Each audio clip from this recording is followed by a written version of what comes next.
Part 1. Listen to the news report about a robbery and then complete the notes from the detective's notebook.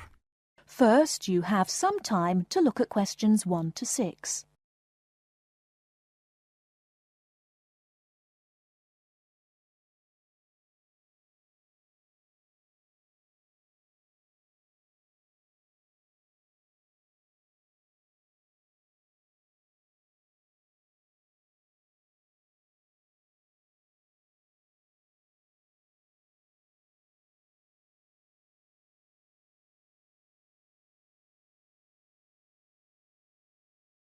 There has been an armed robbery this morning at the Halifax Building Society's branch on Edward Street.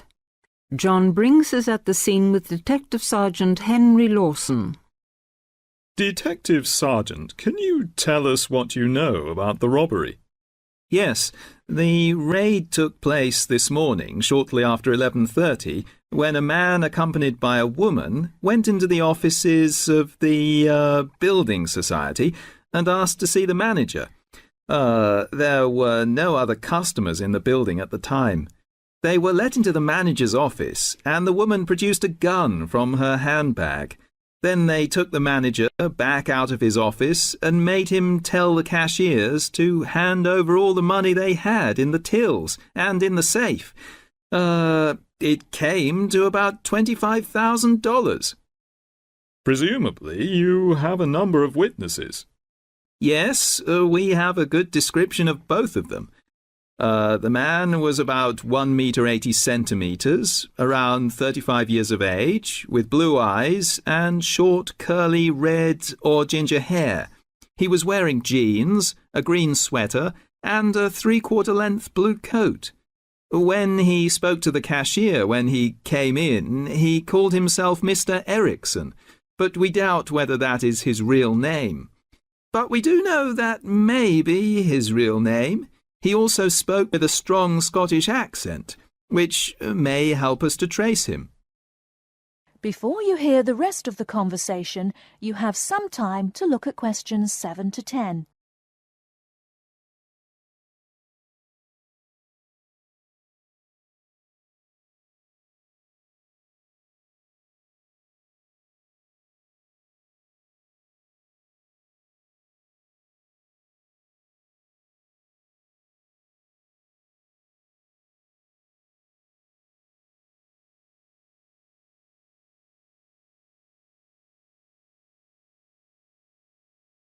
And what about the woman?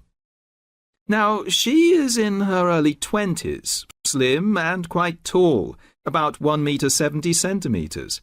She was wearing a long white raincoat, which was quite loose-fitting, and which she didn't take off.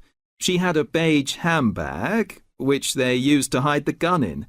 She's got straight, shoulder-length blonde hair, blue eyes, and, like the man, has a noticeable accent. Do you have any other information? Yes, the car they used was seen by 2 or 3 people. It's a blue or dark blue Ford Escort, and we have the registration number. And it's G595ERI. I'll say that again. It's G595ERI. Now, the car was stolen from Bishopstone just over a week ago, so if anyone has seen it in the last week, we would like to hear from them. We also know that the car's front left headlight was broken when it was stolen, and is still broken, we think. So, you would like information from the public about the car? Yes, and the people. We're appealing to anyone who thinks they may recognise the 2 robbers or know anything about the car.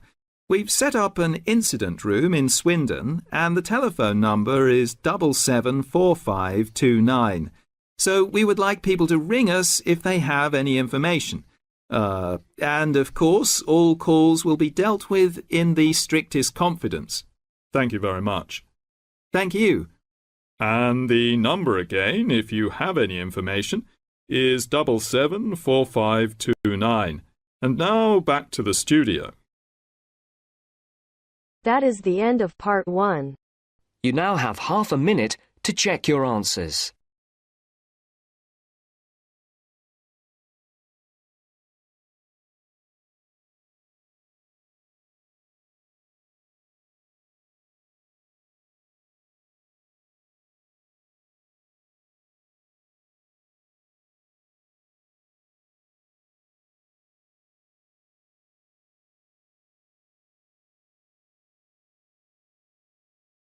Now turns to part 2.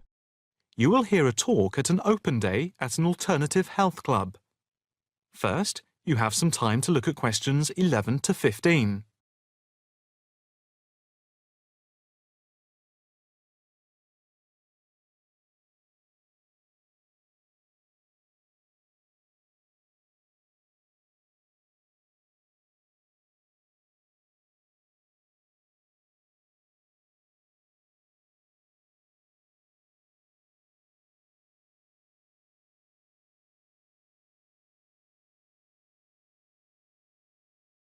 Good morning, and welcome to the open day of our new Alternative Health Club here at Chelsea Bridge. I have to say it is very pleasant to have so many people turn up. My name is Harry Wilkinson, and I work as one of the 9 permanent staff members employed here at the club. The main aim of the open day is to give you a quick tour of the building. But before we do that, I'd like to introduce you to a few people employed at the club. Not all of us are here at the same time. In case you need to contact any of us, our contact details are here on the notice board below the photographs. First of all, this is Sean Bond, who is the technical manager, and his job is to supervise equipment like computers and all the electrical equipment. And this is Margaret Lloyd. Her main function is to oversee training, and she is therefore in charge of all the full and part-time therapists. The next important person I need to introduce you to is James Todd. He is our liaison officer. What he does is manage bookings for the club rooms and equipment, as they are open to different organizations, from the local college to corporate clients like banks and so on. Last but not least is our physiotherapist, Edward Marks, who works part-time Monday, Wednesday, and Friday. Edward plays an important part in the life of the club. His main role is to prevent injuries. Before you hear the rest of the talk, you have some time to look at questions 16 to 20.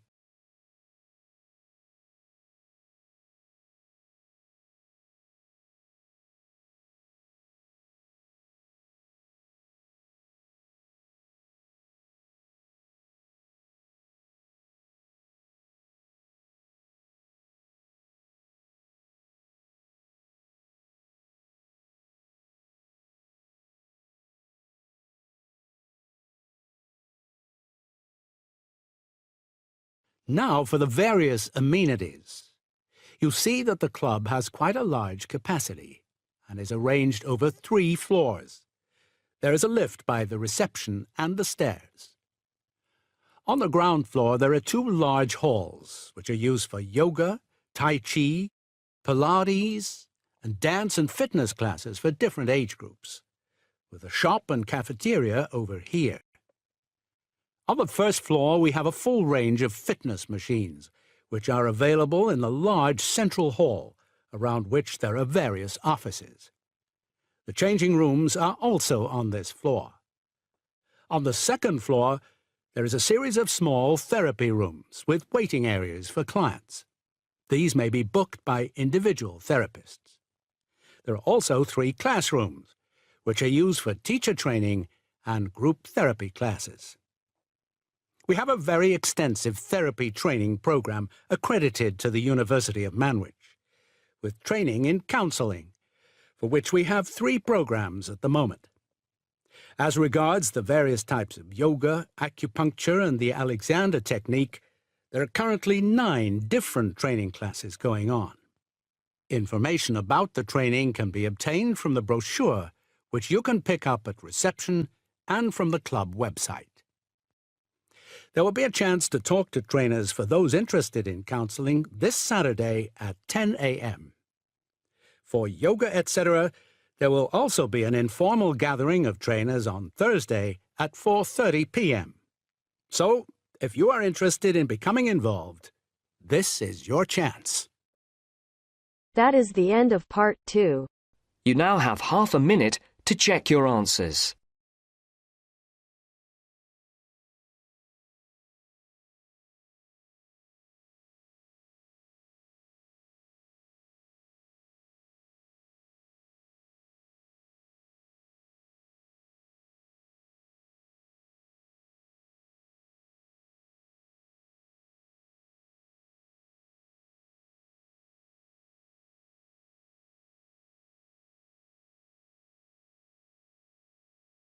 Now turns to part 3.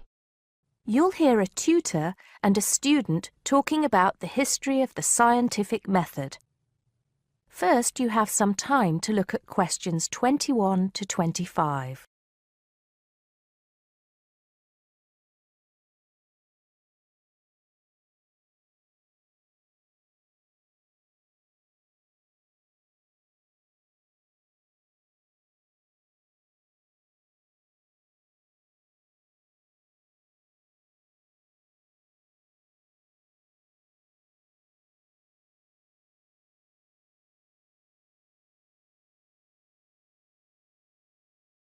Hello, Simon.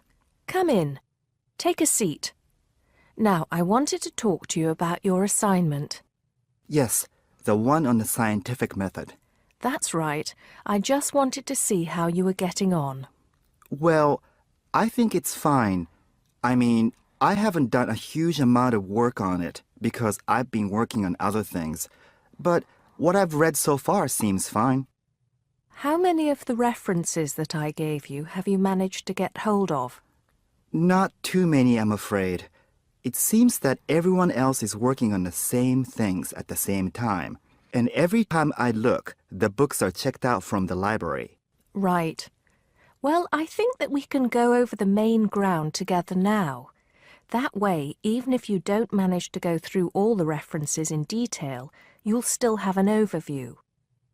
What has helped you most so far? I've managed to have a look at 3 of them.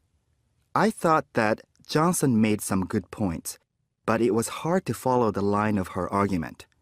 Bradman was simple and straightforward, and I felt as if I got a lot out of that. I wish I could say the same for Whittaker. To be honest, I didn't get very far with that. Okay, that's more or less what I'd expect. So tell me, what have you learned so far about the role of the Egyptians and the Babylonians? Yes. Well, there's evidence that the basic components of the scientific method, examination, diagnosis, treatment, and prognosis, were being used in the early 1600s BC, especially in the treatment of certain illness. Good. Yes, that's right. And the point, of course, is that that represented a considerable advance over relatively simple, non-empirical approaches, which usually attributed anything unknown to the actions of the gods, etc.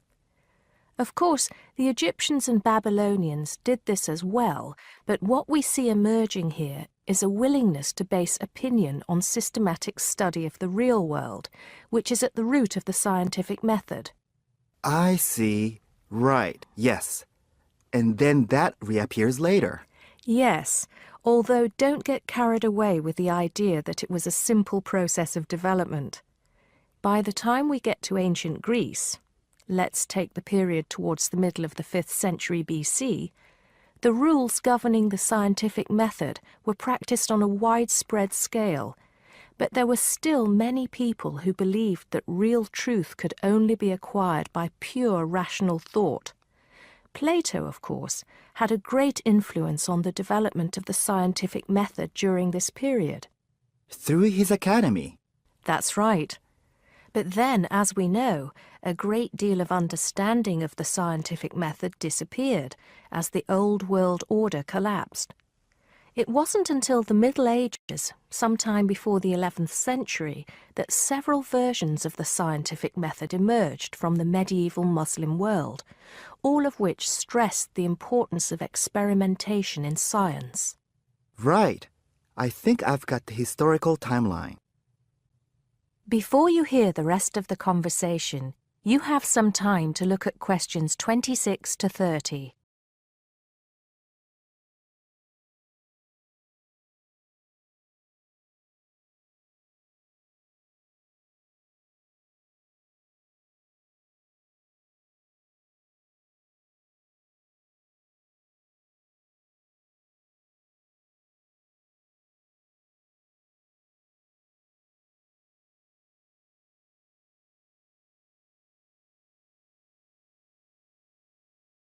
The other thing I'm struggling with slightly is actually pinning down precisely what we mean by the scientific method. I wonder if you could give me some pointers on that. Sure. Well, it's best to think of the scientific method as a series of steps in a process which allows us to find answers to questions about the world around us. So the first step is to identify the problem. What is it that you want to know or explain? And then I think the next step is designing an experiment. But you can't design an experiment unless you know what you want your experiment to tell you. Oh, yes. You need to form a hypothesis to be tested before you design the experiment. So, there's a very clear relationship between hypothesis and experiment. Having designed the experiment, then of course you go on to carry out the experiment. The particular procedure you follow, the protocol, will differ from experiment to experiment, but the underlying principle is the same. You analyse the data from the experiment in order to confirm or disprove your hypothesis. Assuming the experiment is accurate.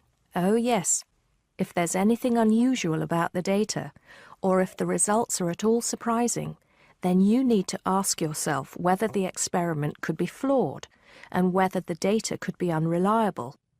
If the answer is yes, then it may be necessary to modify the experiment and go through the process again. So, once you have reliable, valid results, Then the final step is to communicate them. The wider scientific community needs to know about the results, and publication in journals is the accepted way. okay, I think I've got the basics. It's going to get more complicated as we begin to look at some people who have criticised the scientific method. So you need to make sure that you understand things up to this point. Let me know if you have any further problems with it. That is the end of part 3. You now have half a minute to check your answers.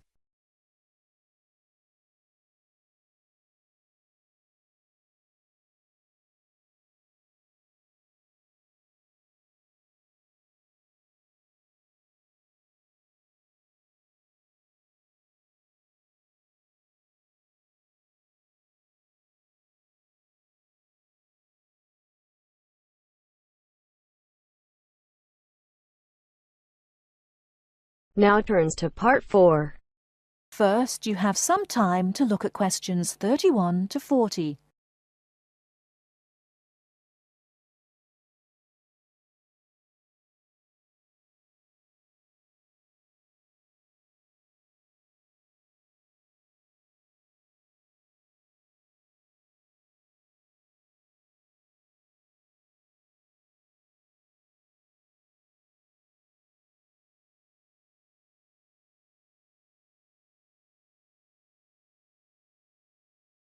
Hello and welcome.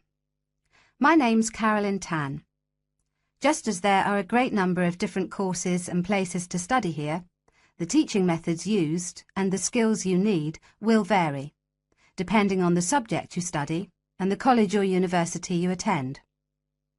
All courses vary, but most include some of the teaching methods I'm going to talk about today. Generally speaking, in some subjects, you will have timetabled classes for most of the week. In others, you may only have a few hours timetabled and will be expected to work independently for a substantial amount of time. Working independently is crucial at university. I'm going to go over the 3 main types of teaching method you will have here. These are lectures, seminars, and tutorials. There are other methods that you will come across, like workshops, group work and practical work, but I'll describe the 3 main types for now. I'll briefly describe what they are and try to give you some helpful advice in dealing with them. Let's start by looking at lectures. These are large classes, usually lasting around 1 hour, where a lecturer or tutor talks about a subject and the students take notes. On some courses, there can be over 100 students in a lecture. Unfortunately, there is usually little or no opportunity to ask questions during the lecture. Lectures are usually intended to do 3 things. Firstly, to guide you through the course by explaining the main points of a topic. Secondly, to introduce new topics for further study or debate, and thirdly, to give you the most up-to-date information that may not be included in textbooks. So as you can see, it's essential to go to lectures. Of course, you need to take notes in lectures. Remember, you don't need to write down everything the lecturer says. Try to concentrate on the main points and important details. Most lecturers use stories, examples, and even jokes to illustrate a point, and you shouldn't write these down. When you take notes in lectures, abbreviations and symbols for common words and terms can help you write faster. If there is something you don't understand, make a note to ask after the lecture or in a tutorial. Most students try to write up their notes after a lecture. It's a good idea to try to be organised. Keep your notes from your lectures in order in a file, but don't just file the notes away until your exams. Read through them regularly, as this will help you with your revision. It's really important to go over your lectures. As an international student, the lecturer will recognise that you may need more help in lectures and that you may want to record the lecture on a digital recorder. If you do want to do this, ask the lecturer's permission first. They will usually agree.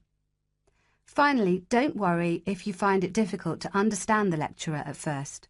This will get easier as you get used to their style and as your English improves. OK, that's enough about lectures. Let's have a look at seminars now. Seminars are smaller classes where students and a tutor discuss a topic, and they often last about the same time, if not longer than lectures. You will know in advance what the topic is, and the tutor will usually ask some students to prepare a short presentation for discussion. Seminars are usually meant to encourage debate about an issue.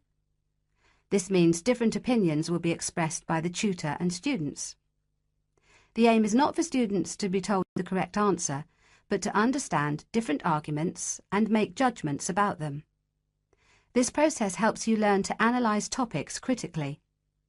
Some international students find that seminars can be a bit frightening, especially if they're not used to this kind of teaching. Don't worry. Many other students feel the same at first.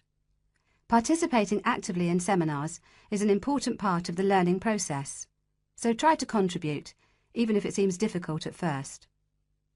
It is best to do some reading before each seminar, so that you are familiar with the topic and can follow and contribute to the discussion. It may help you to make notes before the seminar of any points you would like to make. If you're having difficulty in seminars, discuss this with your tutor.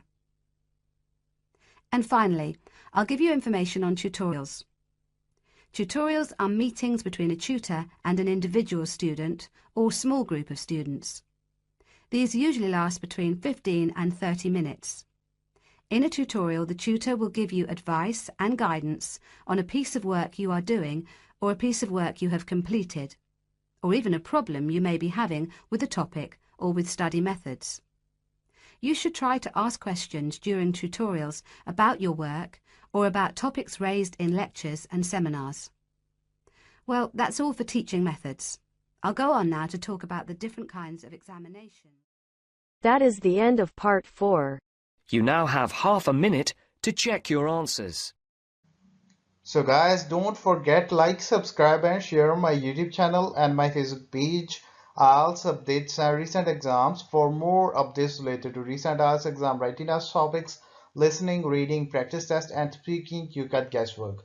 Please guys, participate in everyday new IELTS listening and reading practice tests to achieve your desired band score in your actual IELTS exam. For more IELTS material, visit my official website www.ieltsupdatesandrecentexams.com. The link is given below in the description. If you need PDF files of latest IELTS material, then please join my Telegram channel. So guys, please write your score below the comment section.